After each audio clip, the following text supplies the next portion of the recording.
Ready to see something cool? Here is a sneak peek.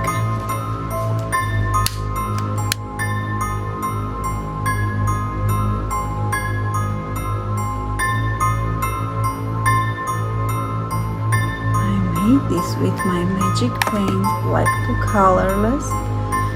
It's heat sensitive and so easy to use.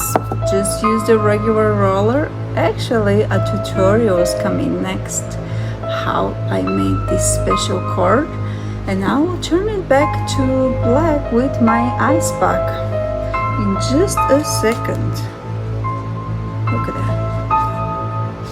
Cold makes it black and hot makes it the black disappear and anything underneath appears. That's why it's called magic paint, from the heat of your hand.